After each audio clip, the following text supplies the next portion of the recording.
ನಮಸ್ಕಾರ. ಜೀವನದಲ್ಲಿ ಯಶಸ್ಸಿಗೆ ಏನೇನು ದಾರಿಗಳು ಅಥವಾ ಏನು ರಹಸ್ಯಗಳು ಅಂತ ನೀವೇನಾದರೂ ಹುಡುಕಿದರೆ ಅಥವಾ ಯಾರಾದರೂ ತಿಳಿದವ್ರನ್ನ ಕೇಳಿದರೆ ಅವ್ರು ನಿಮಗೆ ಈ ಕೆಲವು ಮಾತುಗಳನ್ನು ಹೇಳ್ತಾರೆ. ಶಿಸ್ತು ಬಹಳ ಮುಖ್ಯ, ಅಥವಾ ನಿತ್ಯತೆ ಕನ್ಸಿಸ್ಟೆನ್ಸಿ ಅನ್ನೋದು ಬಹಳ ಮುಖ್ಯ, ಅಥವಾ ಮನೋಬಲ, ಇಚ್ಛಾಶಕ್ತಿ, ಅಥವಾ ಹಸಿವು ಇರಬೇಕು, ಅಥವಾ ಪರಿಶ್ರಮ ಅನ್ನೋದು ಬಹಳ ಮುಖ್ಯ, ಅಥವಾ ಗೆಲ್ಲುವ ಯಶಸ್ಸನ್ನು ಗಳಿಸುವಂಥ ಛಲ ಇರಬೇಕು ಅನ್ನುವಂಥ ಮಾತುಗಳು ನಿಮಗೆ ಕೇಳಲಿಕ್ಕೆ ಸಿಗುತ್ತೆ. ಬಹಳಷ್ಟು ಜನ ಇದನ್ನೆಲ್ಲ ಕೇಳಿರ್ತಾರೆ, ತಿಳ್ಕೊಂಡಿರ್ತಾರೆ, ನೂರಾರು ವಿಡಿಯೋಗಳನ್ನು ದಿನನಿತ್ಯ ನೋಡ್ತಾ ಇರ್ತಾರೆ, ಆ ಒಂದು ಪ್ರೇರಣಾತ್ಮಕ ವಿಡಿಯೋಗಳನ್ನು ನೋಡಿರ್ತಾರೆ. ಆದ್ರೂ ಜೀವನದಲ್ಲಿ ಏನೂ ನಡೀತಾ ಇರೋದಿಲ್ಲ, ಜೀವನ ಮುಂದೋಗ್ತಾ ಇಲ್ವೇ ಅಂತ ಒದ್ದಾಡ್ತಾ ಇರ್ತಾರೆ. ಇವೆಲ್ಲವನ್ನು ನಮ್ಮ ಜೀವನದಲ್ಲಿ ಅಳವಡಿಸಿಕೊಂಡಿದ್ದೀವಾ ಇಲ್ವಾ ಅಂತ ನೋಡೋದಕ್ಕೆ ಒಂದು ಸರಳ ರೀತಿ ಅಂತಂದರೆ ಅದೇ ನಮ್ಮ ದಿನಚರಿ. ನಮ್ಮ ದಿನಚರಿಯಲ್ಲಿ ನಾವು ದಿನನಿತ್ಯ ಹೇಗೆ ಬದುಕ್ತಾ ಇದ್ದೀವಿ ಅನ್ನೋದನ್ನು ನಾವು ಒಮ್ಮೆ ಹಿಂದೆ ತಿರುಗಿ ನೋಡಿದರೆ ನಮ್ಮ ಭವಿಷ್ಯ ಹೇಗಿರುತ್ತೆ ಅನ್ನೋದನ್ನು ನೋಡುವ ಸಾಧ್ಯತೆ ಇರುತ್ತೆ. ನಮ್ಮ ಭವಿಷ್ಯದ ಗುರುತುಗಳು ನಮ್ಮ ದಿನಚರಿಯಲ್ಲಿ ಅಡಗಿರುತ್ತೆ. ನಾನು ಈಗಾಗಲೇ ಈ ವಿಷಯದ ಬಗ್ಗೆ ಮಾತಾಡಿದ್ದೀನಿ. ದಿನಚರಿ ಅನ್ನೋದು ನಮ್ಮ ಯಶಸ್ಸಿನ ಬುನಾದಿ. ಅದು ನಮ್ಮ ಸರ್ಟಿಫಿಕೇಟ್ ಇದ್ದ ಹಾಗೆ. ನಾವು ಹೇಗೆ ಬದುಕ್ತಿದ್ದೀವಿ ಅನ್ನೋದಕ್ಕೆ ಸರ್ಟಿಫಿಕೇಟ್ ನಮ್ಮ ದಿನಚರಿ. ಹಾಗಾಗಿ ಈ ಸಂಚಿಕೆಯಲ್ಲಿ ಒಂದು ಮಾದರಿ ದಿನಚರಿ ಹೇಗಿರಬೇಕು, ಈಗ ಎಲ್ಲರೂ ಹಾಗೆ ಬದುಕಬೇಕು, ಹೀಗೆ ಬದುಕಬೇಕು, ಅದು ಮುಖ್ಯ, ಇದು ಮುಖ್ಯ ಅಂಥೇಳಿ ಮಾತಾಡ್ತಾ ಇರ್ತೀವಿ. ಆದರೆ ನೀವು ನಿಜವಾಗಲೂ ಅದನ್ನು ಕಾರ್ಯರೂಪಕ್ಕೆ ತರಬೇಕು ಅಂತಂದರೆ ಒಂದು ಮಾದರಿ ದಿನಚರಿಯನ್ನು ಹಾಕ್ಕೊಂಡು ಬದುಕಿದರೆ ನಿಮ್ಮ ಜೀವನ ಒಂದು ಲಯ ಕಾಣುತ್ತೆ, ನಿಮ್ಮ ಜೀವನಕ್ಕೆ ಒಂದು ದಾರಿ ಸಿಗುತ್ತೆ, ಅಥವಾ ನಿಮ್ಮ ಜೀವನ ಬದಲಾಗುವಂಥ ಸಾಧ್ಯತೆ ಇರುತ್ತೆ. ಈ ಸಂಚಿಕೆಯಲ್ಲಿ ನೋಡೋಣ ಒಂದು ಮಾದರಿ ದಿನಚರಿ ಹೇಗಿರಬೇಕು ಅನ್ನೋದನ್ನು. ದಿನಚರಿ ಅಂತ ಒಮ್ಮೆ ಬರೆದ ಮೇಲೆ ದಿನಚರಿಯನ್ನು ಮಿಲಿಟರಿಯ ಶಿಸ್ತಿನ ಥರ ಅದನ್ನು ಪಾಲಿಸಿದರೆ ಬಲು ಉತ್ತಮ. ಅಕಸ್ಮಾತ್ ಆಗಲಿಲ್ಲ ಅಂದರೆ ಸ್ವಲ್ಪ ಆಚೆ ಈಚೆ ಆದರೆ ಅದನ್ನು ಒಂದು ನಿದರ್ಶನವಾಗಿ ಇಟ್ಕೊಂಡು, ಏನು ಬ್ಲೂ ಪ್ರಿಂಟ್ ಅಂತ ಕರಿತೀವಿ, ಆ ಬ್ಲೂ ಪ್ರಿಂಟ್ ಥರ ಆ ಒಂದು ದಿನಚರಿಯನ್ನು ಇಟ್ಕೊಂಡು ನಾವು ಆಚೆ ಈಚೆ ಎಲ್ಲೇ ಹೋದ್ರೂ ಮತ್ತೆ ಮರಳಿ ಅದೇ ಬ್ಲೂ ಪ್ರಿಂಟನ್ನು ಪಾಲಿಸೋದಕ್ಕೆ ಬಂದರೆ ಅತಿ ಉತ್ತಮ. ಪ್ರಯತ್ನ ಪಡೋದು ಒಳ್ಳೆಯದು. ಆದರೆ ಒಂದು ಮಾತು ನೆನಪಿಟ್ಕೊಳ್ಳಿ, ನಿಮ್ಮ ಜೀವನದಲ್ಲಿ ಬಹಳ ಯೋಚಿಸಿ ಕೂತು ನೀವು ನಿರ್ಧರಿಸಿ ಸಮಾಲೋಚಿಸಿ ಅಥವಾ ಅದ್ರ ಬಗ್ಗೆ 108 ಚಿಂತೆ ಮಾಡಿ ಒಮ್ಮೆ ಬರೆದಿಟ್ಟ ದಿನಚರಿಯನ್ನು ಯಾವುದೇ ಕಾರಣಕ್ಕೂ ಯಾವುದೇ ನೆಪ ಕೊಡಬಾರ್ದು. ಬರೆದಿಟ್ಟ ಮೇಲೆ ಪ್ರತಿನಿತ್ಯ ಅದನ್ನು ಪಾಲಿಸುವುದು ಬಲು ಮುಖ್ಯವಾದಂಥ ರಹಸ್ಯ. ನಾನು ಎಷ್ಟೋ ವಸತಿ ಶಾಲೆಗಳಲ್ಲಿ ಬೆಳೆದಂಥವನು, ಹಾಗಾಗಿ ನಮ್ಮದು ಬಹಳ ಕಟ್ನಿಟ್ಟು ದಿನಚರಿಯನ್ನು ನಾವು ಕಂಡಿದ್ದೀವಿ. ಬೆಳಿಗ್ಗೆ 5ರಿಂದ 7ರಿಂದ ಹಿಡಿದು ಬಹಳ ಕಟ್ನಿಟ್ಟು, ಟೈಮ್ ಟು ಟೈಮ್, ಊಟ ಅಂದರೆ ಬೆಲ್ ಹೊಡೆದಾಗಲೇ ಊಟ, ಬೆಲ್ ಹೊಡೆದಾಗಲೇ ಓದಬೇಕು, ಬೆಲ್ ಹೊಡೆದಾಗ ಮಲಗಬೇಕು ಅಂತ ವಸತಿ ಶಾಲೆಗಳಲ್ಲಿ ಕಲಿತಂಥವ್ರು. ನನ್ನ ಅನುಭವ ಆಮೇಲೆ ನಾನು ತಿಳಿದಿರುವಂಥ ಜ್ಞಾನವನ್ನು ಬಳಸಿ ನನ್ನ ಪ್ರಕಾರ ಒಂದು ಮಾದರಿ ದಿನಚರಿ, ಒಬ್ಬ ಮನುಷ್ಯ, ಒಬ್ಬ ವಿದ್ಯಾರ್ಥಿ ಆಗಿರ್ಬೋದು, ದೊಡ್ಡವರಾಗಿರ್ಬೋದು, ಯಾರಾದ್ರೂ ಒಂದು ಮಾದರಿ ದಿನಚರಿ ಅಂದರೆ ಏನು ಮಾಡಿಕೊಂಡ್ರೆ ಒಂದು ಸಾರ್ಥಕ ಬದುಕು ಸಾಧ್ಯ ಅನ್ನೋದನ್ನು ಇಲ್ಲಿ ಹೇಳುವ ಪ್ರಯತ್ನ ಮಾಡ್ತಾಯಿದ್ದೀನಿ. ಮೊಟ್ಟ ಮೊದಲನೇದಾಗಿ ಒಬ್ಬ ಮನುಷ್ಯ ಸೂರ್ಯೋದಯ ನೋಡಿದರೆ ಬಹಳ ಲಾಭ. ನಾನು ನನ್ನ ಜೀವನದಲ್ಲಿ ಬಹಳ ಕಮ್ಮಿ ಸೂರ್ಯೋದಯಗಳನ್ನು ನೋಡಿರೋದು. ನನಗೆ ಸ್ವಲ್ಪ ನನ್ನ ಕೆಲಸದಲ್ಲಿ ಲೇಟಾಗಿ ಮಲಗಿ ಲೇಟಾಗಿ ಹೇಳುವಂಥ ಅಭ್ಯಾಸ, ಹಾಗಾಗಿ ಕಷ್ಟ. ಆದ್ರೂ ಒಬ್ಬ ಮನುಷ್ಯ ಸೂರ್ಯೋದಯ ನೋಡೋದು ಬಹಳ ಉತ್ತಮ. ಬೆಳಿಗ್ಗೆ 6 ಗಂಟೆಗೆ ಏಳುವುದು ಉತ್ತಮ. ಸೂರ್ಯೋದಯ ನೋಡಿದಾಗ ಮನಸ್ಸು ಬಹಳ ಓಪನ್ ಅಪ್ ಆಗುತ್ತೆ. ಈ ಒಂದು ದಿನಚರಿಯಲ್ಲಿ ಪ್ರತಿಯೊಂದು ಕಾರ್ಯದಿಂದ ನಾವು ಏನನ್ನು ನಿರ್ವಹಣೆ ಮಾಡ್ತಾಯಿದ್ದೀವಿ ಜೀವನದಲ್ಲಿ, ಮುಂದೆ ನಮಗೆ ಏನೇನು ಲಾಭಗಳು ಅನ್ನೋದನ್ನು ಹೇಳ್ತಾ ಹೋಗ್ತೀನಿ. ಸೂರ್ಯೋದಯ ನೋಡೋದ್ರಿಂದ ನಾವು ಬರೀ ನಮ್ಮ ದೇಹ ಮಾತ್ರ ಎದ್ದೇಳಲ್ಲ, ನಮ್ಮ ಮನಸ್ಸು ಕೂಡ ಎದ್ದೇಳುತ್ತೆ. ನಾವು ಆ ಒಂದು ಪ್ರಕೃತಿ ಜೊತೆಗೆ ನಮ್ಮ ಒಂದು ಏನು ಕನೆಕ್ಷನ್ ಇದೆ ಅದನ್ನು ನಾವು ಪ್ರತಿದಿನ ನಿರ್ವಹಿಸ್ತೀವಿ. ನಾನು ಮನುಷ್ಯ ಅನ್ನೋ ಒಂದು ಭಾವನೆ ಬರುತ್ತೆ ಮನಸ್ಸಿನಲ್ಲಿ. ಆ ಸೂರ್ಯನ ಬೆಳಕು ನಮ್ಮ ಮೇಲೆ ಬಿದ್ದಾಗ ಬಹಳಷ್ಟು ಬದಲಾವಣೆಗಳಾಗುತ್ತೆ. ಆ್ಯಂಡ್ ಸೈಂಟಿಫಿಕಲಿ ನಿಮಗೆ ವಿಟಮಿನ್ ಸಿಗುತ್ತೆ. ಹಾಗಾಗಿ ಸೂರ್ಯೋದಯ ನೋಡೋದು ಬಹಳ ಮುಖ್ಯ. ಬೆಳಿಗ್ಗೆ ಎದ್ದು ಒಂದು 5 ನಿಮಿಷ 10 ನಿಮಿಷ ಎಷ್ಟಾಗುತ್ತೋ ಅಷ್ಟು, ನಮಗೆ ಸಮಯ ಆದಷ್ಟು ಸೂರ್ಯೋದಯವನ್ನು ನಾವು ನಿಂತು ನೋಡಿದರೆ ಅದರ ಲಾಭಗಳು ಬೇಕಾದಷ್ಟಿವೆ. ಹಾಗಾಗಿ ಒಂದು 6 ಗಂಟೆಗೆ ಎದ್ದು ಬೆಳಗಿನ ಕಾರ್ಯ ಮುಗಿಸಿ ಸೂರ್ಯೋದಯ ನೋಡಿದರೆ ಬಹಳ ಲಾಭ. ಆಮೇಲೆ 1 ಗಂಟೆಯ ವ್ಯಾಯಾಮ, ಬೆವರಿಳಿಸುವಂತಹ ವ್ಯಾಯಾಮ ಮಾಡೋದು ಬಹಳ ಮುಖ್ಯ. ನಿಮ್ಮ ಕ್ರಮಗಳು ಏನು ಬೇಕಾರಾಗಿರಲಿ, ನೀವು ಜಿಮ್ಮಿಗೆ ಹೋಗ್ತೀರಾ, ವಾಕಿಂಗ್ ಹೋಗ್ತೀರಾ, ಓಡ್ತೀರಾ, ಅಥವಾ ಯಾವುದೋ ಆಟ ಆಡ್ತೀರಾ, ಏನು ಮಾಡ್ತೀರೋ, ಒಟ್ಟಿನಲ್ಲಿ ಮೊದಲಿಗೆ ಸ್ವಲ್ಪ ಮೈಯನ್ನು ವ್ಯಾಯಾಮ ಮಾಡಿ, ಸ್ವಲ್ಪ ಸ್ಟ್ರೆಚಿಂಗ್ ಅಂತ ಏನು ಕರಿತೀವಿ, ಸ್ಟ್ರೆಚ್ ಮಾಡಿ, ಅದಾದ ಮೇಲೆ ನಿಮ್ಮ ಏನು ಆ್ಯಕ್ಟಿವಿಟಿ ಇದೆ, ನಿಮ್ಮ ಏನು ಕ್ರಿಯೆ ಇದೆ ಅದನ್ನು ಮಾಡಿ. ಕುಸ್ತಿ ಆಡ್ತೀರಾ, ಏನು ಮಾಡ್ತೀರಾ, ಸಾಮು ಮಾಡ್ತೀರಾ, ನಿಮಗೆ ಬಿಟ್ಟಿತ್ತು. ಒಟ್ಟಿನಲ್ಲಿ ಆ ಒಂದು ಕ್ರಮ ಇರಬೇಕು. ವಾಕಿಂಗ್ ಅಥವಾ ಜಾಗಿಂಗ್ ಏನು ಬೇಕಾದ್ರೂ ಇರಲಿ. ಬೆವರಿಳಿಯೋ ಥರ 1 ಗಂಟೆನಾದರೂ ನಿಮ್ಮ ದೇಹವನ್ನು ದಂಡಿಸಬೇಕು. ಇದು ಏನಕ್ಕೆ ಅಂತಂದರೆ ಇದರಿಂದ ನಮಗೇನು ಸಿಗುತ್ತೆ, ನಮಗೆ ದೈಹಿಕ ಮತ್ತು ಮಾನಸಿಕ ನಿರ್ವಹಣೆ, ಪ್ರತಿನಿತ್ಯದ ಫಿಸಿಕಲ್ ಆ್ಯಂಡ್ ಮೆಂಟಲ್ ಮ್ಯಾನೇಜ್ಮೆಂಟ್ ಅಂತ ಕರಿತೀವಿ, ಅದನ್ನು ನಾವು ನೋಡ್ಕೋತೀವಿ ಪ್ರತಿನಿತ್ಯ ಇದನ್ನು ಮಾಡೋದ್ರಿಂದ 1 ಅವರ್. ಆಮೇಲೆ ಈ ಏನು ನಾವು 1 ಗಂಟೆ ಮಾಡ್ತೀವಿ, ಈ 1 ಗಂಟೆ ಮ್ಯೂಸಿಕ್ ಕೇಳೋದಾಗಲಿ, ಈಗೆಲ್ಲರಿಗೂ ಒಂದೊಂದು ಅಭ್ಯಾಸ ಆಗ್ಬಿಟ್ಟಿದೆ, ಏನೋ ಒಂದು ಮ್ಯೂಸಿಕ್ ಹಾಕ್ಕೊಂಡ್ರೇ ನಾನು ಮಾಡೋಕ್ಕಾಗೋದು ಅಂತ. ನನ್ನ ಕಿವಿ ಮಾತು ಏನಪ್ಪ ಅಂತಂದರೆ, ಆ ಬೆಳಗಿನ ಆ 1 ಗಂಟೆ ನೀವೇನು ಮಾಡ್ತಾ ಇರ್ತೀರ, ನಿಮ್ಮ ಮನಸ್ಸಿನ ಜೊತೆ ಮಾಡಿ, ನಿಮ್ಮೊಂದಿಗೆ ನೀವು ಉಳಿದು ಮಾಡೋಕ್ಕೆ ಪ್ರಯತ್ನ ಪಟ್ಟು ನೋಡಿ.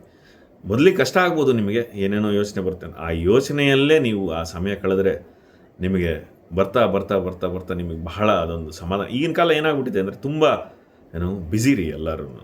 ಪ್ರತಿನಿತ್ಯ ಮೊಬೈಲ್ಗಳಲ್ಲಿದ್ದು 108 ಕೆಲಸಗಳು, 108 ಸ್ಟ್ರೆಸ್ಗಳು ಜೀವನದಲ್ಲಿ. ಇದ್ರ ಮಧ್ಯೆ ನಮಗೆ ನಾವು ಸಮಯ ಕೊಟ್ಕೊಳ್ಳೋದೇ ಕಷ್ಟ ಆಗುತ್ತೆ. ಹಾಗಾಗಿ ಈ ವ್ಯಾಯಾಮ ಮಾಡುವ ಸಮಯದಲ್ಲಿ ನಿಮ್ಮ ಜೊತೆ ನೀವು ಉಳಿದು, ನಿಮ್ಮ ಮನಸ್ಸು ಹೇಗಿದೆ, ನಿಮ್ಮ ಮನಸ್ಸಿನಲ್ಲಿ ಏನೇನು ಯೋಚನೆ ಬರುತ್ತೆ ಅನ್ನೋದನ್ನು ಗಮನಿಸ್ಕೊಂಡು ನಿಮ್ಮ ಜೊತೆ ನೀವು ಕಾಲ ಕಳೆಯೋಕ್ಕಾಗುತ್ತಾ ಅಂತ ಪ್ರಯತ್ನ ಪಟ್ಟು ನೋಡಿ. ನಿಧಾನಕ್ಕೆ ಇಷ್ಟಪಡೋದಕ್ಕೆ ಶುರು ಮಾಡ್ತೀರಾ ಬಹುಶಃ. ಅದಾದ ನಂತರ ಸ್ನಾನ, ಪೂಜೆ ಅಥವಾ ತಂದೆ ತಾಯಿಯರಿಗೆ ನಮಸ್ಕರಿಸೋದು. ಇದು ನಿಮ್ಮ ಕ್ರಮ ಅಥವಾ ನಿಮ್ಮ ಪದ್ಧತಿಗೆ ಬಿಟ್ಟಿದ್ದು. ನಿಮಗೆ ದೇವರಲ್ಲಿ ನಂಬಿಕೆ ಇದ್ದರೆ ಪೂಜೆಗಳನ್ನು ಮಾಡಿ, ಅಥವಾ ದೇವರಲ್ಲಿ ನಂಬಿಕೆ ಇಲ್ಲ ಅಂತಂದರೆ ತಂದೆ ತಾಯಿಯರಿಗೆ ನಮಸ್ಕರಿಸೋದು ಒಳ್ಳೆಯ ಒಂದು ಕ್ರಮ. ಅದರಲ್ಲೂ ನಂಬಿಕೆ ಇಲ್ಲ ಅಂತಂದರೆ ನಿಮಗೆ ಬಿಟ್ಟದ್ದು. ಇದರಿಂದ ಏನು ಸಿಗುತ್ತೆ ಅಂತ ಹೇಳಬಲ್ಲೆ. ಇದರಿಂದ ನಮ್ಮ ದಿನದ ಮನೋಭಾವ ತಯಾರಿ ಆಗುತ್ತೆ. ನಮ್ಮ ಮನಸ್ಸಿನಲ್ಲಿ ಆ ಒಂದು ಮನೋಭಾವ, ಏನು ಆ್ಯಟಿಟ್ಯೂಡ್ ಅಂತ ಕರಿತೀವಲ್ಲ, ಅದು ಸೆಟ್ ಆಗುತ್ತೆ. ಪ್ರತಿನಿತ್ಯ ನಾನೇನೂ ಇಲ್ಲ, ನಾನು ಚಿಕ್ಕವನು, ನನಗೇನು ಗೊತ್ತಿಲ್ಲ. ಈಗಿನ ಕಾಲದಲ್ಲಿ ಮಾಡರ್ನಾಗಿ ಅಫರ್ಮೇಷನ್ಸ್ ಅದು ಇದು ಅಂತ ಮಾಡ್ತಾರೆ. ಅದನ್ನು ಬೇಕಾದರೂ ಮಾಡ್ಕೋಬೋದು. ನಿಮಗೇನು ಲಾಭ ತಂದು ಕೊಡುತ್ತೋ ಅದನ್ನು ಮಾಡಿ. ಒಟ್ಟಿನಲ್ಲಿ ಮೈಂಡ್ ರೀಸೆಟ್ ಅಂತ ಕರಿತೀವಲ್ರಿ, ನಮ್ಮ ಮನಸ್ಸನ್ನು, ನಮ್ಮ ಆ ಒಂದು ಮನೋವೃತ್ತಿಯನ್ನು ಅಥವಾ ನಮ್ಮ ಮನೋಭಾವವನ್ನು ಪ್ರತಿನಿತ್ಯ ಅದನ್ನು ನಿರ್ವಹಣೆ ಮಾಡೋದು. ಅದು ಮಾಡೋದಕ್ಕೆ ನಮ್ಮಲ್ಲಿ ಸ್ನಾನ ಅನ್ನೋದು ಬಹಳ ಮುಖ್ಯ. ಬರೀ ದೈಹಿಕವಾಗಿ ಶುಚಿಯಾಗಲ್ಲ, ಸ್ನಾನವನ್ನು ಖುಷಿಯಿಂದ ಆ ಒಂದು ಶುಚಿತ್ವ ಒಂದು ರೀಸೆಟ್, ಅದೊಂದು ರಿಫ್ರೆಶ್ ಆಗುತ್ತೆ. ಆ ಒಂದು ಫ್ರೆಶ್ನೆಸ್ ಬರೋದ್ರಿಂದ ಜೀವನದಲ್ಲಿ ನಮ್ಮ ದಿನ ಚೆನ್ನಾಗಿರುತ್ತೆ. ಹಾಗಾಗಿ ಸ್ನಾನ ಮಾಡಿ, ಆದರೆ ಪೂಜೆ ಮಾಡಿ, ಇಲ್ಲ ತಂದೆ ತಾಯಿಯರಿಗೆ ನಮಸ್ಕರಿಸಿ, ಆವಾಗ ನಮ್ಮ ಅಹಂಕಾರ ಎಲ್ಲ ರೀಸೆಟ್ ಆಗುತ್ತೆ. ಹಾಗಾಗಿ ಅದನ್ನು ನಮ್ಮ ಹಿರಿಯರು ನಮಗೆ ಹೇಳ್ಕೊಟ್ಟಿದ್ದಾರೆ, ನಮ್ಮ ಪದ್ಧತಿ, ನಮ್ಮ ಸಂಸ್ಕೃತಿಯನ್ನಲ್ಲಿ ಹೇಳ್ಕೊಟ್ಟಿದ್ದಾರೆ. ಹಾಗಾಗಿ ನಾನು ಚಿಕ್ಕವನು, ನಾನಿನ್ನ ಆ ಒಂದು ಅಹಂಕಾರ ಇಲ್ಲದೇ ಇರಲಿ ಅನ್ನೋದಕ್ಕೋಸ್ಕರ ಆ ಪದ್ಧತಿ. ಹಾಗಾಗಿ ಅದನ್ನು ಪಾಲಿಸೋದು ಒಳ್ಳೆಯದು. ಅದಾದ ಮೇಲೆ ತಿಂಡಿ ತಿನ್ನಿ, ಮನೆಯಲ್ಲೇ ತಿಂಡಿ ತಿನ್ನಿ. ಜಂಕ್ ಫುಡ್ ಆದಷ್ಟು ಅವಾಯ್ಡ್ ಮಾಡಿ, ಆಚೆ ತಿನ್ನೋದು, ರೆಡಿಮೇಡ್ ಫುಡ್ಸ್ನ ಅವಾಯ್ಡ್ ಮಾಡಿ, ಒಳ್ಳೆಯ ತಿಂಡಿಯನ್ನು ತಿನ್ನುವ ಪ್ರಯತ್ನ ಮಾಡಿ. ಹಣ್ಣುಗಳು, ಹಾಲು, ತರಕಾರಿ ಈ ಥರದ ಮೇಲೆ ನಿಮ್ಮ ಗಮನ ಇರಲಿ. ಒಂದು ಪೌಷ್ಟಿಕ ಆಹಾರ ತಗೊಳ್ಳೋದು ಬಹಳ ಮುಖ್ಯ, ಅದು ಗಮನ ಇರಲಿ. ಅದಾದ ಮೇಲೆ ತಿನ್ನುವಾಗಲೂ ಮೊಬೈಲ್ ನೋಡಿಕೊಂಡು ತಿನ್ನೋದು ಬೇಡ. ನನ್ನ ಪ್ರಕಾರ ಈಗ ನಾವು ಈ ಒಂದು ತಿಂಡಿ ಸಮಯ ತನಕ ಬರುವಾಗಲೂ ಮೊಬೈಲ್ನ ದೂರನೇ ಇಟ್ಟಿದ್ದೀವಿ. ಹಾಗಾಗಿ ಮನೆಯವರನ್ನು ವಿಚಾರಿಸ್ಕೊಂಡು ತಿಂಡಿ ತಿನ್ನಿ. ಇದರಿಂದ ಏನಾಗುತ್ತೆ, ಒಂದು ನಿಮ್ಮ ಆರೋಗ್ಯವನ್ನು ನಿರ್ವಹಣೆ ಮಾಡ್ತಾ ಇದ್ದೀರಾ, ಆಮೇಲೆ ನಿಮ್ಮ ಸಂಬಂಧಗಳ ನಿರ್ವಹಣೆ ಮಾಡೋದು ಅವಕಾಶ ಸಿಗುತ್ತೆ. ಈಗ ನಾವೆಲ್ಲ ಏನು ಮಾಡ್ತೀವಿ, ಈ ಮೊಬೈಲ್ ನೋಡ್ಕೊಂಡು ಬೆಳಗಿನ ಕಾರ್ಯ ಏನೋ ಒಂದು ಅರ್ಜೆಂಟ್ನಲ್ಲಿ ಗಬ ಗಬ ಗಬ ತಿನ್ಕೊಂಡು ಓಡ್ತಾ ಇರ್ತೀವಿ. ಅದರಿಂದ ಎಲ್ಲವೂ ಹಾಳಾಗುತ್ತೆ. ಈ ಸಮಯವನ್ನು ಸಂಬಂಧಗಳ ನಿರ್ವಹಣೆಗೆ ಬಳಸಿ, ಮನೆಯವ್ರನ್ನೆಲ್ಲ ಮಾತಾಡಿಸಿ, ಹೇಗಿದ್ದೀರಾ, ಏನು ಇವತ್ತಿನ ನಿಮ್ದು ಎಷ್ಟಿದೆ ಓಟ, ನಿಮ್ಮ ಪ್ರೆಷರ್ ಏನು, ನಿಮ್ಮ ಸ್ಟ್ರೆಸ್ ಏನು, ಒಂಚೂರು ವಿಚಾರಿಸಿ. ನಿಮ್ಮ ಸುತ್ತಮುತ್ತಲಿನವ್ರನ್ನ, ಮನೆಯವ್ರನ್ನ ವಿಚಾರಿಸಿ. ಅಥವಾ ನೀವು ಒಬ್ಬರೇ ಇದ್ದರೆ, ನೀವು ಬ್ಯಾಚುಲರ್ ಅಕಾಮಿಡೇಷನ್ ಆಗಿದ್ದರೆ ಮನೆಯವರಿಗೆ ಫೋನ್ ಮಾಡಿ ವಿಚಾರಿಸಿ. ಏನು ಮಾಡ್ತಿದ್ದೀರಾ, ಏನು ಕತೆ, ಎಲ್ಲರದು ಸ್ನಾನ ಆಯ್ತಾ, ಇವತ್ತಿನ ಕಾರ್ಯಕ್ರಮ ಏನು, ಎಲ್ಲಿಗೆ ನಿಮ್ಮದು ಓಟ ಎಲ್ಲ ಕೇಳ್ಕೊಳ್ಳಿ. ಒಂದು ಜಾಸ್ತಿ ಸಮಯ ತಗೊಳ್ಳಲ್ಲ ರೀ, 2 ರಿಂದ 5 ನಿಮಿಷ ಆಗ್ಬೋದು. ಅಥವಾ ನೀವು ಮನೆಯಲ್ಲಿದ್ದರೆ ಸುತ್ತು ಇರೋರನ್ನೆಲ್ಲರನ್ನು ಮಾತಾಡಿಸಿ, ಏನೋ ಒಂದು ಪೆಪ್ಟಾಕ್ ಅಂತೀವಲ್ಲ ಆ ಥರ ನಮ್ಮೂರನ್ನ ನಾವು ಮಾತಾಡಿಸಿ, ಆ ಒಂದು ಕನೆಕ್ಟಿವಿಟಿ ಡೆವಲಪ್ ಆಗುತ್ತೆ. ಅಲ್ಲಿಂದ ನಿಮ್ಮ ಸಂಬಂಧಗಳ ನಿರ್ವಹಣೆ ಆಗುತ್ತೆ ಅಲ್ಲಿ. ಅದಾದ ಮೇಲೆ 10 ರಿಂದ 6 ಅಥವಾ ನಿಮ್ಮದು ಏನು ಸಮಯ ಇದೆಯೋ, ನಿಮಗೆ ಪಾಪ ಎಷ್ಟು ಓಡಾಡ್ಲಿಕ್ಕೆ ಬೇಕು. ಬೆಂಗಳೂರಿನಲ್ಲಿ ಬೆಳಿಗ್ಗೆ ಆಫೀಸ್ಗೆ ಹೋಗೋದಕ್ಕೇ 2 ಗಂಟೆ ಓಡಾಡೋದಿರುತ್ತೆ.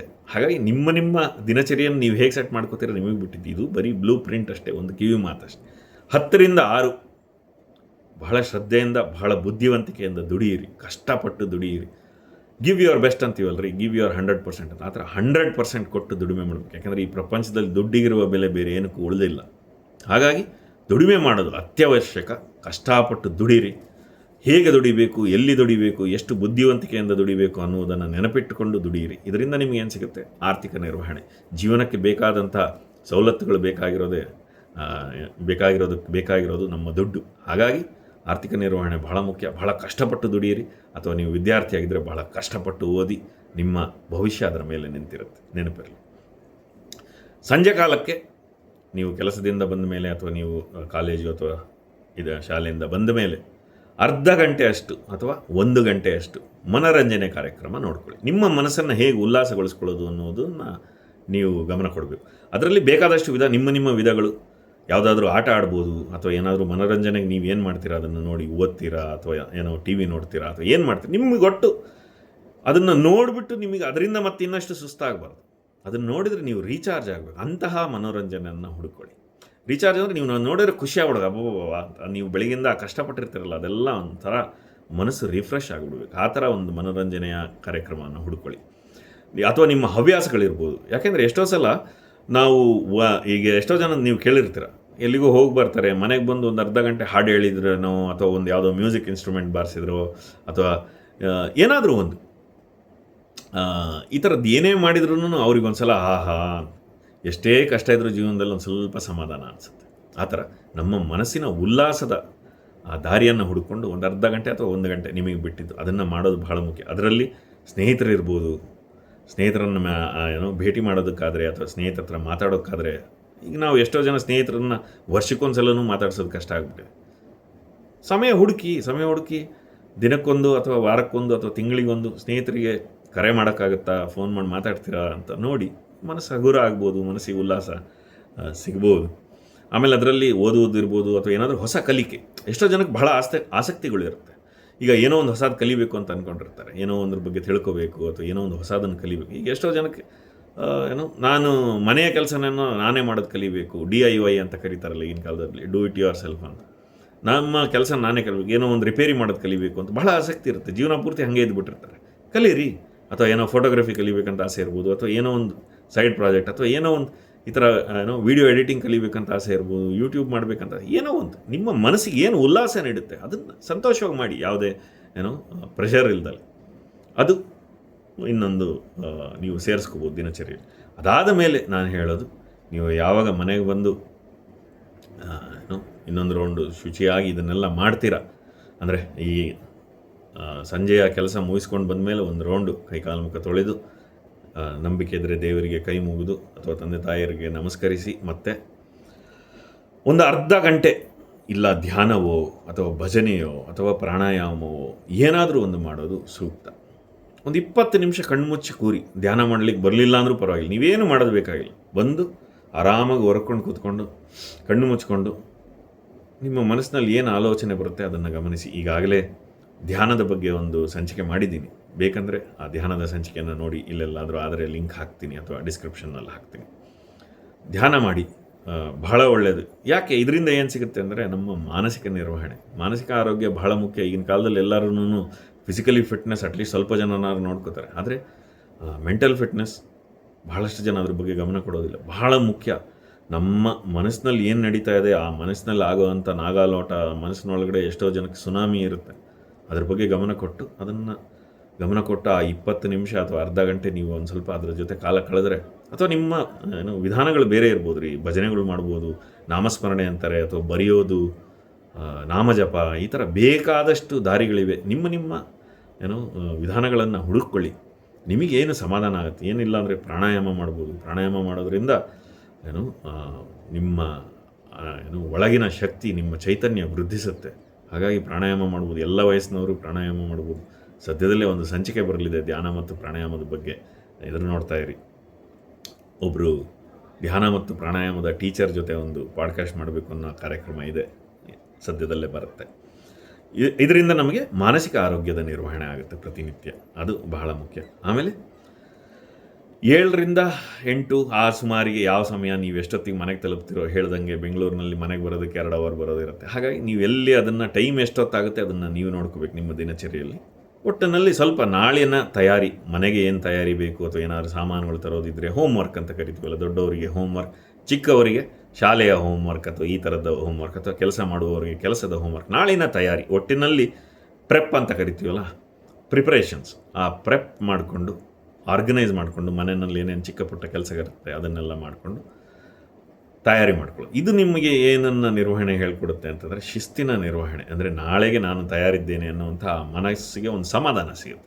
ಏಕೆಂದರೆ ನೀವು ದಿನವನ್ನು ಮುಗಿಸಿ ಮಲಗೋದಕ್ಕೆ ಹೊರಡ್ತಾ ಇರ್ತೀರ. ಮಲಗೋದಕ್ಕೆ ಹೊರಡಬೇಕಾದ್ರೆ ಆತಂಕಗಳಿರ್ಬಾರ್ದು. ನಾಳೆ ಹೆಂಗೋ ಏನೋ, ನನಗಿಷ್ಟು ಈ ಪ್ರಾಜೆಕ್ಟ್ ಇದೆ, ಈ ಒಂದು ರಿಪೋರ್ಟ್ ಕೊಡಬೇಕಾಗಿತ್ತು, ಆ ಥರ ಮನಸ್ಸಿನಲ್ಲಿ ಆ ಒಂದು ಟೆನ್ಷನ್ಗಳಿದ್ದರೆ ನಿದ್ದೆ ಚೆನ್ನಾಗಿ ಬರೋದಿಲ್ಲ ಅಲ್ವಾ. ಹಾಗಾಗಿ ಆ ಯಾವುದೇ ಸ್ಟ್ರೆಸ್ಗಳಿಲ್ದಲೆ ಮಲಗಬೇಕು ಅಂತಂದರೆ ನಾಳಿನ ತಯಾರಿಯನ್ನು ಸ್ವಲ್ಪ ಮಾಡ್ಕೋಬೇಕಾಗುತ್ತೆ. ಹಾಗಾಗಿ ಆ ಶಿಸ್ತಿನ ನಿರ್ವಹಣೆ, ಆ ದಿನದ ನಿರ್ವಹಣೆಯನ್ನು ನೋಡೋದು ಗಮನ ಕೊಡಿ. ಅದಾದಮೇಲೆ ಸರಿ ಸುಮಾರು ಒಂದು 8ಕ್ಕೆ, ಸಾಧ್ಯ ಆದರೆ 7-7:15, ಆದರೆ ಪೇಟೆನಲ್ಲಿ ಬದುಕುವಂಥವರಿಗೆ ಬಹಳ ಕಷ್ಟ. ಸೂರ್ಯಾಸ್ತ ಆದಾಗ ಊಟ ಮಾಡಬೇಕು ಅಂತ ಹೇಳಿದ್ದಾರೆ ದೊಡ್ಡವರು. ಹಾಗೆ ಆದಷ್ಟು ಬೇಗ 8 ಗಂಟೆಗಾದರೆ ಎಲ್ಲರೂ ಜೊತೆಯಲ್ಲಿ ಕೂತು ಊಟ ಮಾಡೋಕ್ಕಾಗುತ್ತಾ ಅಂತ ಪ್ರಯತ್ನ ಪಡಿ. ಎಷ್ಟೋ ಸಲ ಆಗೋದಿಲ್ಲ, ಭಾಳಷ್ಟು ಜನ ಲೇಟಾಗಿ ಬರ್ತಾರೆ, ಭಾಳಷ್ಟು ಈಗಿನ ಪೇಟೆ ಜೀವನ ತುಂಬ ಕಷ್ಟಕರ. ಆದ್ರೂ ಒಂದು ಹೊತ್ತು ಸಂಸಾರದವರೆಲ್ಲ ಕೂತು ಒಟ್ಟಿಗೆ ಊಟ ಮಾಡೋದು ಬಹಳ ಮುಖ್ಯ. ಆದಷ್ಟು ಪ್ರಯತ್ನ ಪಡಿ. ನೀವೆಷ್ಟು ಪ್ರಯತ್ನಪಟ್ಟು ಇದನ್ನು ಅಳವಡಿಸ್ಕೊತೀರೋ ಅಷ್ಟು ಒಳ್ಳೆಯದು. ಅಥವಾ ನೀವು ಒಬ್ಬೊಬ್ಬರೇ ಇದ್ದೇವೆ, ಅಥವಾ ನೀವೆಲ್ಲ ಲಾಂಗ್ ಡಿಸ್ಟೆನ್ಸ್ ರಿಲೇಷನ್ಶಿಪ್ಸಲ್ಲಿದ್ದರೆ ಊಟ ಮಾಡುವ ಸಮಯದಲ್ಲಿ ಒಂದು ವಿಡಿಯೋ ಕಾಲೋ ಏನೋ ಒಂದು ಮಾಡ್ಕೊಂಡು ಒಬ್ಬರ ಜೊತೆ ಒಬ್ಬರು ಮಾತಾಡಿಕೊಂಡು ದಿನ ಹೆಂಗೆ ನಡೀತು ಅಥವಾ ನಿಮ್ಮ ಬಗ್ಗೆ ಮಾತಾಡಿಕೊಂಡು ಆ ಊಟವನ್ನು ಮಾಡೋದು ಬಹಳ ಸೂಕ್ತ. ಊಟ ಮಾಡಬೇಕಾದ್ರೆ ಹೆಚ್ಚು ಮಾತಾಡಬಾರ್ದು ಅನ್ನೋದೂ ಇದೆ, ಆದರೆ ಮನೆಯವರ ಜೊತೆ ಕಾಲ ಕಳೆಯೋದು ಬಹಳ ಮುಖ್ಯ. ಒಟ್ಟಿಗೆ ಕೂತು ಊಟ ಮಾಡೋದು ಬಹಳ ಮುಖ್ಯ, ಅದು ನೆನಪಿರಲಿ. ಊಟ ಆದ ನಂತರ ಎಲ್ಲರೂ ಸೇರಿ ಒಟ್ಟಿಗೆ ಒಂದು 4 ಹೆಜ್ಜೆ ಒಂದು ಪುಟ್ಟ ವಾಕಿಂಗ್ ಹೋಗಿ ಬರೋಕ್ಕಾಗತ್ತಾ ನೋಡಿ. ಇದರಿಂದನೂ ಬಹಳಷ್ಟು ಲಾಭ ಇದೆ. ತಿಂದಿದ್ದು ಚೆನ್ನಾಗಿ ಜೀರ್ಣ ಆಗುತ್ತೆ. ಅದಾದಮೇಲೆ ನಮಗೆ ಒಂದು ಮಾತಾಡಿಕೊಂಡು ಒಂದು ಚಿಕ್ಕ ವಾಕ್ ಹೋದಾಗ ಒಬ್ಬರ ಜೊತೆ ಒಬ್ಬರು ಕಾಲ ಕಳೆಯೋಕ್ಕೂ ಸಮಯ ಸಿಗುತ್ತೆ. ಆ ಊಟದ ಸಮಯದಲ್ಲಿ ಹೆಚ್ಚು ಮಾತಾಡಲಿಕ್ಕಾಗಿಲ್ಲ ಅಂತಂದರೆ ಊಟ ಆದಮೇಲೆ ಏನು ನಾವು ಪುಟ್ಟ ಒಂದು ವಾಕ್ ಹೋಗ್ತೀವಿ ಎಲ್ಲರ ಜೊತೆಯಲ್ಲಿ, ಅದರಿಂದ ಲಾಭ ಇರುತ್ತೆ. ಅದಾದಮೇಲೆ ಸ್ವಲ್ಪ ಓದುವ ಅಭ್ಯಾಸ ಇದ್ದರೆ ಮಲಗೋಕ್ಕಿಂತ ಮುಂಚೆ ಸ್ವಲ್ಪ ಓದುವ ಅಭ್ಯಾಸ ಅಥವಾ ನಾಳಿನ ತಯಾರಿ ಅಂದರೆ ಟುಮಾರೋ ಅಂತಲ್ಲ ನಾನು ಹೇಳ್ತಾರೆ, ನಿಮ್ಮ ಭವಿಷ್ಯದ ತಯಾರಿ ಮಾಡೋದು. ಅಂದರೆ ನೀವು ಕಲೀಲಿಕ್ಕೆ ಏನಾದರೂ ಇದ್ದರೆ ಸ್ಕಿಲ್ ಡೆವಲಪ್ಮೆಂಟ್ ಅಥವಾ ನೀವು ಮುಂದಿನ ಪರ್ಸ್ನಲ್ ಡೆವಲಪ್ಮೆಂಟ್. ಈಗ ಬಹಳಷ್ಟು ಸಲ ನಾವು ನಮ್ಮನ್ನು ನಾವು ಉತ್ತಮಗೊಳಿಸ್ಕೊತಾ ಇರಬೇಕು ಪ್ರತಿದಿನ. ಹಾಗಾಗಿ ನಾವು ಬೆಳಿತೀವಲ್ವ. ಹಾಗಾಗಿ ನಮ್ಮ ಬೆಳವಣಿಗೆಗೆ ಏನು ಬೇಕು, ನಮ್ಮ ಭವಿಷ್ಯಕ್ಕೆ ಏನು ಬೇಕು ಅದರ ತಯಾರಿಯನ್ನು ಒಂದು ಸ್ವಲ್ಪ ಹೊತ್ತು ಮಲಗೋಕ್ಕಿಂತ ಮುಂಚೆ ಮಾಡೋದು ಒಳ್ಳೆಯದು. ಏನನ್ನಾದರೂ ಓದಿ ಕಲಿಯೋದ್ರ ಬಗ್ಗೆ, ಹೊಸ ವಿಷಯ ತಿಳ್ಕೊಳ್ಳೋದ್ರ ಬಗ್ಗೆ, ಫೈನಾನ್ಸಸ್ ಇರ್ಬೋದು, ಪರ್ಸ್ನಾಲಿಟಿ ಡೆವಲಪ್ಮೆಂಟ್ ಇರ್ಬೋದು, ಅಥವಾ ಮೈಂಡ್ಸೆಟ್ ಬಗ್ಗೆ ಇರ್ಬೋದು, ಪಾಸಿಟಿವಿಟಿ ಬಗ್ಗೆ ಇರ್ಬೋದು, ಅಥವಾ ನಮ್ಮ ಜೀವನವನ್ನು ಉತ್ತಮಗೊಳಿಸ್ಕೊಳ್ಳೋದಕ್ಕೆ ಏನು ಬೇಕು ಅನ್ನೋದ್ರ ಬಗ್ಗೆ ಒಂದಿಷ್ಟು ಓದೋದಾಗಲಿ ಅಥವಾ ಕಲ್ತ್ಕೊಳ್ಳೋದಾಗಲಿ ಅದನ್ನು ಮಾಡೋದು ಬಲು ಮುಖ್ಯ. ಇದಿಷ್ಟರಲ್ಲೂ ನಾನು ನಿಮಗೆ ಇಷ್ಟೊತ್ತು ನಾವು ಏನೇ ಮಾತಾಡಿದ್ರೂ ಅಲ್ಲಿ ಯಾವುದೇ ವಿಷಯದಲ್ಲೂ ಮೊಬೈಲ್ಗೆ ಅಂತ ಸಪ್ರೇಟ್ ಟೈಮ್ ಅಂತ ಕೊಡಲಿಲ್ಲ. ಬಹುಶಃ ನಿಮ್ಮ ಕೆಲಸಗಳಿಗೆ ಎಷ್ಟೋ ಜನಕ್ಕೆ ಮೊಬೈಲ್ ಬೇಕೇ ಬೇಕು. ಮೊಬೈಲ್ಗಳನ್ನು ಎಲ್ಲೆಲ್ಲಿ ಉಪಯೋಗಿಸ್ಬೋದು ಅಲ್ಲಲ್ಲಿ ಉಪಯೋಗಿಸಿ ಮೊಬೈಲ್ನಲ್ಲಿ. ಆದರೆ ಮೊಬೈಲಿಗೆ ದಾಸ ಆಗೋದು ಖಂಡಿತ ತಪ್ಪು. ಅದೊಂದು ದೊಡ್ಡ ಕಿವಿಮಾತು. ಈಗಿನ ಕಾಲದಲ್ಲಿ ಬಹಳಷ್ಟು ಜನಗಳ ಸಮಯ ದಿನಗಳೇ ಅಥವಾ ವಾರಗಳೇ ವರ್ಷಗಳೇ ಹೆಂಗೆ ಕಳೆದೋಯ್ತು ಅಂತಲೇ ಜನಕ್ಕೆ ಗೊತ್ತಾಗ್ತಾ ಇಲ್ಲ.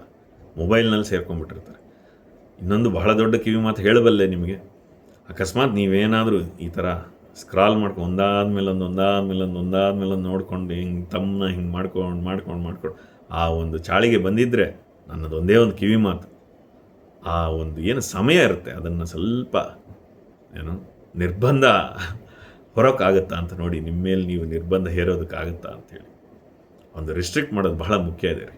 ಇಲ್ಲಾಂದರೆ ಜೀವನ ಪೂರ್ತಿ ಹಿಂಗೇ ಕಳೆದೋಗ್ಬಿಡುತ್ತೆ. ನೆನಪಿರಲಿ, ಹೇಳಿದ್ದೀವಿ. ಸ್ವಲ್ಪ ದಿನಕ್ಕೆ ನಾನು ಒಂದು ಅರ್ಧ ಗಂಟೆ ಹಿಂಗೆ ಮಾಡ್ತೀನಿ ಅಂತ ನಿರ್ಬಂಧನೆ ನಿಮ್ಮ ಮೇಲೆ ನೀವು ಹೇರ್ಕೋಬೇಕು. ಆವಾಗ ಅದು ಸ್ವಲ್ಪ ಲಿಮಿಟಲ್ಲಿರುತ್ತೆ. ಇದೊಂದು ಚಿಕ್ಕ ಕಿವಿ ಮಾತು. ಒಟ್ಟಿನಲ್ಲಿ ಇದೆಲ್ಲ ಮಾಡಿ ಮುಗಿಸಿ ಆ ಮಲಗೋಕ್ಕಿಂತ ಮುಂಚೆ ಮೊಬೈಲನ್ನು ದೂರ ಇಟ್ಟಿರಿ. ಮೊಬೈಲನ್ನು ಸೇರಿಸ್ಬೇಡಿ ಹತ್ತಿರ. ನೀವು ಏನು ನಾನು ಹೇಳಿದೆ, ನೀವು ಎಲ್ಲ ಸೇರಿ ಒಂದು ವಾಕ್ ಹೋಗಿ ಬರ್ತೀರ, ಅಲ್ಲಿಗೆ ನಿಮ್ಮ ಮೊಬೈಲ್ ಅವತ್ತಿನ ಯೂಸೇಜ್ ಮುಗಿದೋಗ್ಬಿಡ್ಬೇಕು. ಮೊಬೈಲ್ನ ಚಾರ್ಜಿಗೆ ಹಾಕ್ತಿರೋ ಹಾಕ್ತಿರೋ ಒಟ್ಟು ಬೇರೆ ರೂಮ್ನಲ್ಲಿ ಇಟ್ಬಿಟ್ಟು ಮಲಗುವ ರೂಮಿನಿಂದನೇ ಆಚೆ ಇಟ್ಬಿಡಿ ಮೊಬೈಲ್ನ. ಅದು ನಿಮಗೆ ಉಪಯುಕ್ತ. ಹೀಗೆಲ್ಲ ಮಾಡಿ ಒಂದು ನೆಮ್ಮದಿಯ ನಿದ್ದೆಗೆ ತಯಾರು ಮಾಡಿ. ಕೆಲವರಿಗೆ ಮಲಗಲಿಕ್ಕಿಂತ ಮುಂಚೆ ಇನ್ನೊಂದು ಸಲ ಸ್ನಾನ ಮಾಡುವಂಥ ಅಭ್ಯಾಸ ಇರುತ್ತೆ. ಇಲ್ಲ, ಕೈ ಕಾಲು ತೊಳೆದು ಫ್ರೆಶ್ ಆಗಿ ಆ ಒಂದು ಸಮಯದಲ್ಲಿ ನೀವು ಮಲಗೋಕ್ಕಿಂತ ಮುಂಚೆ ಮನಸ್ಸು ನೆಮ್ಮದಿಯಿಂದ ಇರಬೇಕು. ಯಾವುದೇ ಚಿಂತೆ ಇರಬಾರ್ದು, ನಾಳಿನ ಚಿಂತೆ ಇರಬಾರ್ದು, ಇವತ್ತಿನ ಬಗ್ಗೆ ಏನು ಕೊರಗೆ ಇರಬಾರ್ದು. ಎಲ್ಲವನ್ನು ಮುಗಿಸಿ ಕಾರ್ಯಗಳನ್ನು ನಾಳೆಗೆ ಎಲ್ಲ ತಯಾರಿ ಮಾಡಿಕೊಂಡು ಎಲ್ಲರ ಜೊತೆ ಚೆನ್ನಾಗಿ ಮಾಡಿ. ಇದಿಷ್ಟನ್ನು ನಾವು ಮಾಡಿದರೆ ನನ್ನ ಜೀವನ ಚೆನ್ನಾಗಿದೆಯಪ್ಪ ಅಂತ ಹೇಳಿ ಮಲಗೋಕ್ಕಿಂತ ಮುಂಚೆ ಫ್ರೆಶ್ ಆಗಿ. ಈಗ ನಮ್ಮ ಸಂಸ್ಕೃತಿನಲ್ಲಿ ಮಲಗೋಕ್ಕಿಂತ ಮುಂಚೆನೂ ಒಂದು ಮಂತ್ರವನ್ನು ಹೇಳಿ ದೇವರಿಗೆ ನಮಸ್ಕರಿಸಿ, ಭಗವಂತ ಇವತ್ತಿನ ದಿನ ಕೊಟ್ಟಿಯಲ್ಲಪ್ಪ ನನಗೆ ಥ್ಯಾಂಕ್ಸ್ ಅಂತ ಹೇಳಿ ನಿಮ್ಮ ಕ್ರಮ ಏನಿದೆ ಪದ್ಧತಿ ಆ ಒಂದು ಏನು ಧನ್ಯತಾ ಮನೋಭಾವ, ಕೃತಜ್ಞತೆಯಿಂದ ಆ ಮಲಗೋಕ್ಕಿಂತ ಮುಂಚೆ ಒಂದು ಕೃತಜ್ಞತೆಯನ್ನು ಸಲ್ಲಿಸಿ ಮಲಗೋದ್ರಿಂದ ನೆಮ್ಮದಿಯ 8 ಗಂಟೆಯ ನಿದ್ದೆ ಬರುತ್ತೆ. ಆ ಬರುವ ನೆಮ್ಮದಿಯ ನಿದ್ದೆಯ ದಾರಿ ಹುಡುಕಬೇಕು, ಅದು ಬಹಳ ಮುಖ್ಯ. ಯಾಕೆಂದರೆ ಆ ನಿದ್ದೆನಲ್ಲಿ ನಮಗೇನು ಸಿಗುತ್ತೆ? Complete recharge system. ನಮ್ಮ ಇಡೀ ದೇಹ ಮನಸ್ಸು ಎಲ್ಲವೂ ರೀಬಿಲ್ಡ್ ಆಗುವಂಥದ್ದು. ಗಾಡಿ ಸರ್ವಿಸಿಗೆ ಬಿಟ್ಟಂಗೆ ರೀ. ಸೊ ಹಾಗಾಗಿ ನೀವು ಆ 8 ಅವರ್ ನೆಮ್ಮದಿ ಮಲಗಲೇಬೇಕು. ಎಷ್ಟೋ ಜನಕ್ಕೆ ನೆಮ್ಮದಿ ನಿದ್ದೆನೇ ಬರೋದಿಲ್ಲ ಪಾಪ, ಏನೇನೋ 108 ಜಂಜಾಟಗಳು ತಲೆನಲ್ಲಿ ತುಂಬ್ಕೊಂಡ್ಬಿಟ್ರೆ. ಹಾಗಾಗಿ ಆ ನೆಮ್ಮದಿಯ ನಿದ್ದೆಯ ದಾರಿಯನ್ನು ಹುಡುಕಬೇಕು. ಆವಾಗಲೇ ನಮ್ಮ ಜೀವನ ಮತ್ತೆ ಅದು ರೀಬಿಲ್ಡ್ ಆಗೋದು. ನಮ್ಮ ಏನು ಬಾಡಿ ಮತ್ತು ಮನಸ್ಸು ಒಂದು ರೌಂಡ್ ಸರ್ವೀಸ್ ಆಗಿ ಮಾರನೆಯ ದಿನದ ಹೋರಾಟಕ್ಕೆ ತಯಾರಾಗುತ್ತೆ. ಹಾಗೆ ನಾವು ಮಲಗೋದನ್ನು ಕಲಿಬೇಕು. ಹಾಗೆ ಮಲಗಿ ಮತ್ತೆ ಬೆಳಿಗ್ಗೆ ಸೂರ್ಯೋದಯ ನೋಡೋ ಥರ ಎದ್ದೇಳೋದನ್ನು ಕಲಿಬೇಕು. ಇದು ಒಂದು ಮಾದರಿ ದಿನಚರಿ ಅಂತ ನೀವು ಒಂದು ಬ್ಲೂ ಪ್ರಿಂಟ್ ಥರ ನಿಮ್ಮ ಜೀವನದಲ್ಲಿ ಇಟ್ಕೊಂಡ್ರೆ, ಆಮೇಲೆ ಆದಷ್ಟು ನಿಮ್ಮ ಜೀವನದಲ್ಲಿ ಏನಾದರೂ ಸರಿ ಹೋಗ್ತಾ ಇಲ್ಲ ಅಂತಂದರೆ ಯಾವಾಗಲೂ ನಿಮ್ಮ ದಿನಚರಿಯ ಬಗ್ಗೆ ಗಮನ ವಹಿಸಿ. ನಿಮ್ಮ ದಿನಚರಿನಲ್ಲಿ ಅದೆಲ್ಲ ಮಾಡ್ತಾ ಇದ್ದೀವ? ಇದೆಷ್ಟು ಹೇಳಿದ್ನಲ್ಲ, ಏನೇನು ಲಾಭಗಳು, ನಿರ್ವಹಣೆಗಳು ಏನೇನು ಮಾಡಬೇಕು, ಸಂಬಂಧಗಳ ನಿರ್ವಹಣೆ, ಮಾನಸಿಕ ನಿರ್ವಹಣೆ, ದೈಹಿಕ ನಿರ್ವಹಣೆ, ನಿಮ್ಮ ದುಡಿಮೆಯ ನಿರ್ವಹಣೆ, ಆರ್ಥಿಕ ನಿರ್ವಹಣೆ, ಸಂಬಂಧಗಳು, ಆಮೇಲೆ ನಿಮ್ಮ ರಿಕ್ರಿಯೇಷನ್, ಏನು ನಾವು ಸ್ನೇಹಿತರಿರ್ಬೋದು, ನಮ್ಮ ಹಿತಾಸಕ್ತಿಗಳಿರ್ಬೋದು, ಅಥವಾ ನಮ್ಮ ಹವ್ಯಾಸಗಳಿರ್ಬೋದು, ಅದರ ನಿರ್ವಹಣೆ. ಅದಾದ ಮೇಲೆ ಎಲ್ಲದಕ್ಕಿಂತ ಮುಖ್ಯ ನಮ್ಮ ಭವಿಷ್ಯದ ನಿರ್ವಹಣೆ. ನಾವು ಅವತ್ತಿಗೆ ಏನಾದರೂ ಬೀಜ ಬಿತ್ತಾ ಇದ್ದೀವ, ಇವತ್ತು ಏನಾದರೂ ಕಲಿತಾ ಇದ್ದೀವ, ನಮ್ಮನ್ನು ನಾವು ಅಪ್ಗ್ರೇಡ್ ಮಾಡ್ಕೋತಾ ಇದ್ದೀವ ಅನ್ನೋದನ್ನೆಲ್ಲ ನೋಡಿಕೊಂಡ್ರೆ ಒಂದು ಸಾರ್ಥಕ ಬದುಕಿಗೆ ಇಂತಹ ಒಂದು ದಿನಚರಿ ಬಹುಶಃ ಸಹಾಯವಾಗ್ಬೋದು. ಅಥವಾ ನಿಮ್ಮಲ್ಲೂ ಏನಾದರೂ ಕಿವಿ ಮಾತುಗಳಿದ್ದರೆ, ನಾನೇನಾದರೂ ಬಿಟ್ಟಿದ್ದರೆ ಇನ್ನೇನಾದರೂ ಸೇರಿಸ್ಕೋಬೋದು ಅನ್ನೋವಂಥದ್ದಿದ್ದರೆ ಕಮೆಂಟ್ನಲ್ಲಿ ತಿಳಿಸಿ. ಜನಗಳಿಗೆ, ನೋಡುವವರಿಗೆ, ವೀಕ್ಷಕರಿಗೆ ಸಹಾಯವಾಗ್ಬೋದು. ಇವೆಲ್ಲವನ್ನು ಅಳವಡಿಸ್ಕೊಳ್ಳಿ. ನಿಮ್ಮ ಜೀವನದಲ್ಲಿ ಏನಾದರೂ ಸಾಧಿಸಬೇಕು ಅಥವಾ ಯಶಸ್ಸನ್ನು ಕಾಣಬೇಕು ಅಂತಿದ್ದರೆ ನಿಮ್ಮ ದಿನಚರಿಯ ಬಗ್ಗೆ ಗಮನವಿರಲಿ. ನಿಮ್ಮ ಬಾಳು ಬಂಗಾರವಾಗಲಿ. ಶುಭವಾಗಲಿ.